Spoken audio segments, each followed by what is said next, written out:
Alrighty, 12 bar blues, step 2. Now we are going to start trying to make a melody to these chords. And this is really where we start exploring this idea of what makes something a melody.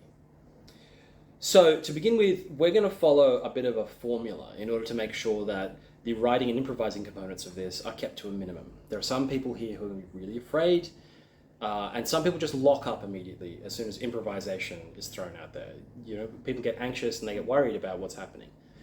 The reason we're going to start this way is so that way you only have to compose very short phrases, and then we'll look at how to develop those over the course of these next few videos.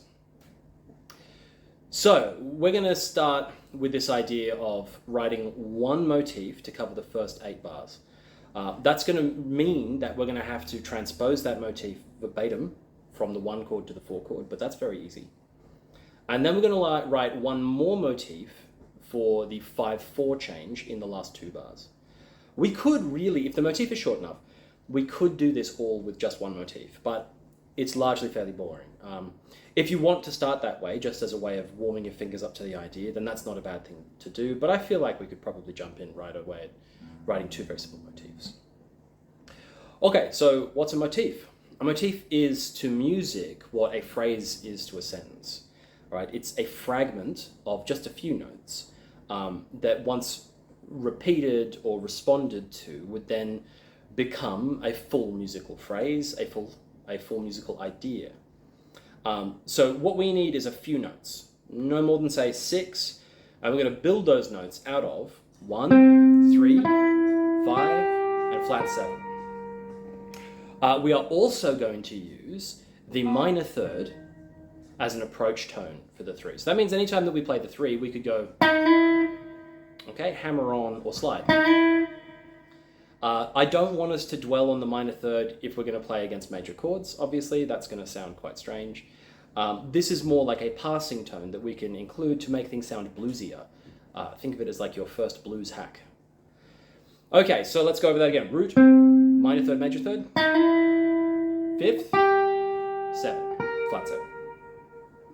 All right, so we need to find a motif no more than 6 notes with these. So just give me a sec. Let's figure one out. I like that. We're going to use that.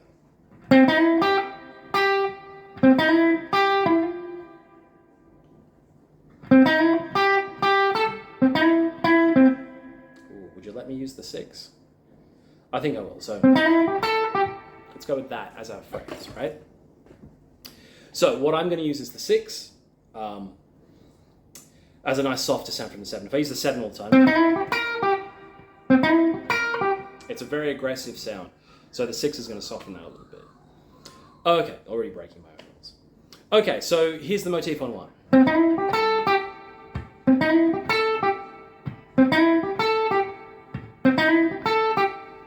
All right, now we're going to change to the 4 chord. The easiest way of transposing a lick between one position and another is to take the same inversion and play the same fingering. So here's C root, and if we move this down to the 4 chord, F, we can come up to here, right?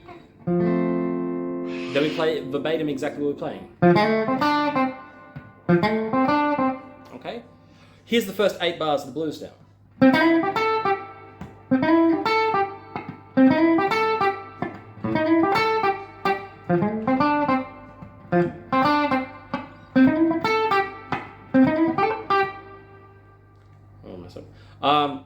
Okay, now we're at that 5/4/1 descent. So we need to come up with a new sound for the 5 chord, the 4 chord, and the 1 chord. Now here's where I'm really going to use my dominant 7th, I'm pretty sure, because it's going to give me a nice, bold sound, right? Something that sounds more dissonant than the rest of what I've been playing. So maybe...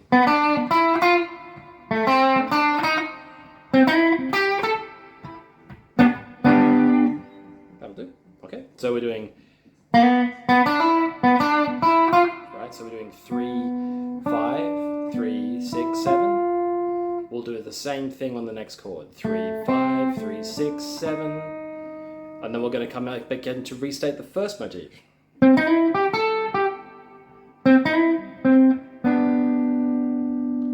here's our 5 chord to turn us around. Okay, so let's try that as a full thing. Here is a full playthrough. 3, 2, 1, 2, 3, 4.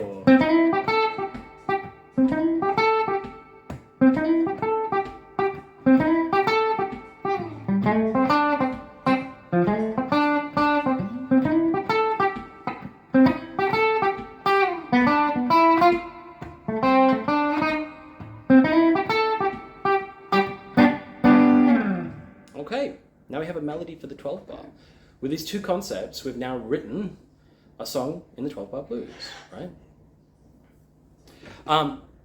Okay, so if you've done all of these things and you've played a whole bunch of chords, you've done multiple versions of this exercise, right? You know, so far it's only taken me 5 minutes to explain this whole exercise and do a whole version. That's really the kind of time frame we're talking about. You do not need to be precious about these licks. You just need something that sounds okay. All right? Play around, give yourself no more than, say, 2 or 3 minutes just to come up with something and then just apply it. Do that a few times. So over the course of a few days, you want to play multiple takes of this. Now, if you've done that, one more concept to add to this whole thing is how to buy yourself more vocabulary with this very simple lick. So if we look at this lick again, right? If we transpose this fingering or this idea into each inversion and allow the inversion to dictate which register each of these pitches is in, we're actually going to get 3 different licks with slightly different flavors while still serving the same purpose musically. So to do that, we need to think about what degrees we're using. So we're going root, minor third, major third, 5, 6, 5. Root, minor third, major third, 5, 6, 5. All right. If we take one of our other inversions, we've got to find the root. Now in this one, the root's on top. Minor third, major third, 5, 6, 5. And it sounds really different.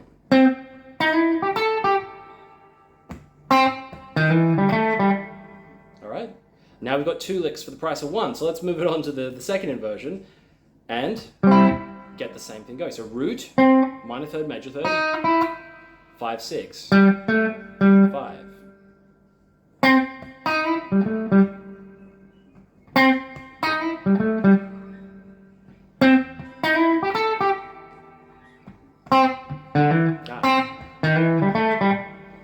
So now we've increased our vocabulary by a factor of 3 off just 1 lick. So if you do this with each lick and start getting familiar with these sounds, very quickly, 3 runs through the previous exercise will turn into 30 or 40 bits of vocabulary.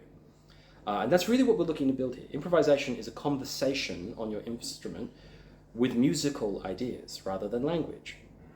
What we need to do in order to get good at that, or to have an idea of what to do with that, is practice coming up with ideas. And that doesn't necessarily mean that right now the ideas have to be fantastic. We just need to start building basic blocks that we could start speaking with.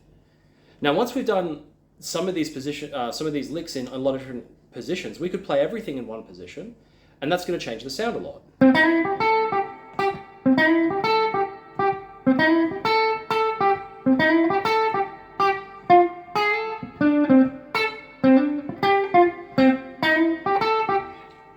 So we're getting much more variation now, much more options. Variation on the fly is improvisation. All right, once we're familiar with these kind of ideas and we've started to develop some vocabulary, now we could look at some more advanced ways of doing a melody. Without just constantly restating the same motif, we'll look at ways of, say, building on the ideas in these motifs. Things like call and response, or melodic mirroring, or motivic development, you know. These ideas that let us build from a simple idea into more complicated ones for the next few videos. All right, have a good one, guys.